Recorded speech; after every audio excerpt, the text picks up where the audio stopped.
Miracle worker 1962 की American biographical drama movie है जिसके डायरेक्टर अर्थर पेन है और इसकी कहानी विलियम गिब्सन ने लिखी है। ये मूवी हेलन किलर की autobiography the story of my life इस पर बेस्ड है। हेलन किलर ये अमेरिकन राइटर, पॉलिटिकल एक्टिविस्ट और डिसेबिलिटी राइट्स की एडवोकेट थी जो बचपन से देख सुन और बोल नहीं पाती थी। हेलन किलर की लाइफ पर हिंदी में ब्लैक नाम की मूवी 2005 में बन चुकी है जो 1962 की मिरेकल वर्कर से काफ़ी मेल खाती है। तो चलिए मैं आपको इसकी कहानी शॉर्ट में सुनाता हूँ और ये भी बताने की कोशिश करूँगा कि ये मूवी आप लोगों ने क्यों देखनी चाहिए। कहानी 1882 की है जहाँ पर कैप्टन किलर और मिसेस किलर के घर एक बेटी जन्म लेती है जिसका नाम वह हेलन रखते हैं। ये लड़की देख और सुन नहीं पाती। इस बात से मिस्टर किलर बहुत दुखी होती है और उन्हें बहुत बड़ा सदमा लगता है। अब कुछ साल गुजरते हैं। बेबी हेलन अब लगभग 10 या 12 साल की हो चुकी है और उसकी हरकतें घर वालों के लिए मुसीबत पैदा करने वाली होती है। घर में कैप्टन किलर, मिसेस किलर और एक आंटी और हेलन का बड़ा भाई जेम्स, ऐसे 4 लोग होते हैं।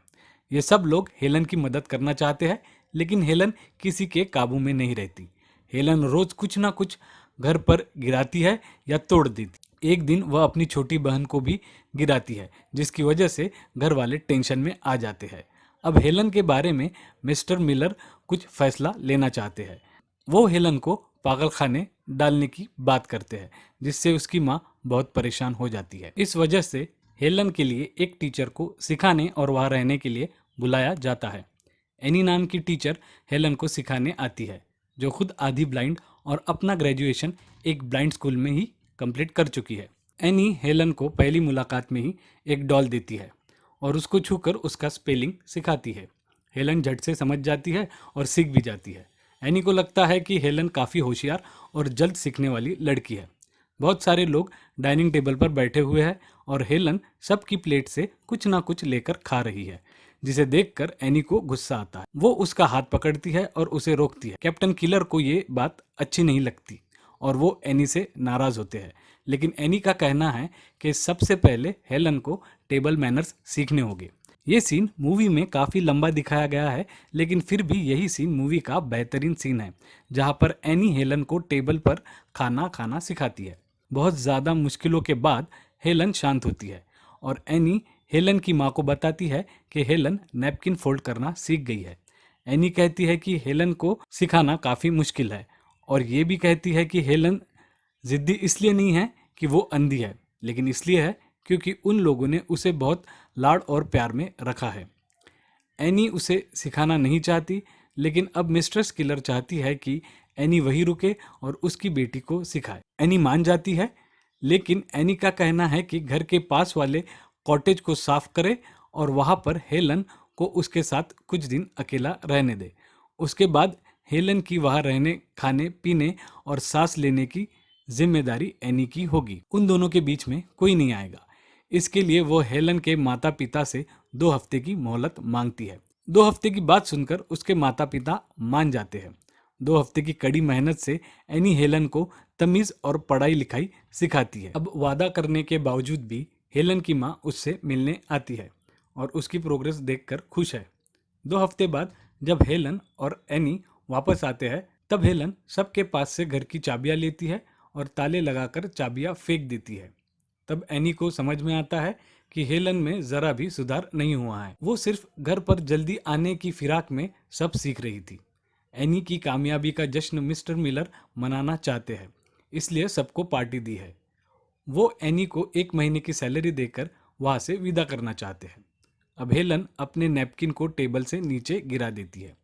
तब सबको समझ में आता है कि हेलन उसी तरह रहना चाहती है जैसे वह पहले रहती थी।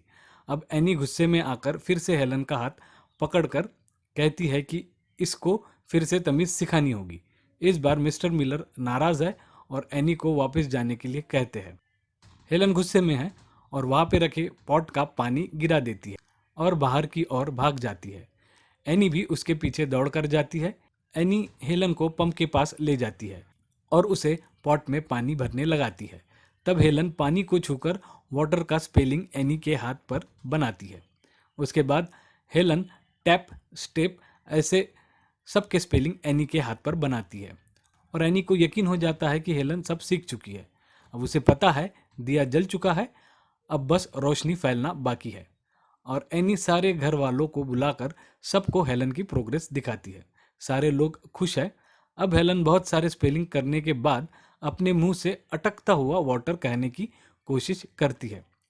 तब एज अ वीवर हमें यकीन होता है हेलन वाटर की तरह बहना चाहती है। एनी को पता है अब भी बहुत काम करना बाकी है और तब उसे पता चलता है कि हेलन कुछ कहना चाह रही है और हेलन एनी के हाथ पर टीचर का स्पेलिंग लिखती है। दोनों काफी खुश होते हैं। उसी रात एनी बरामदे में अकेली बैठी है और हेलन उसकी गोद में आकर बैठती है।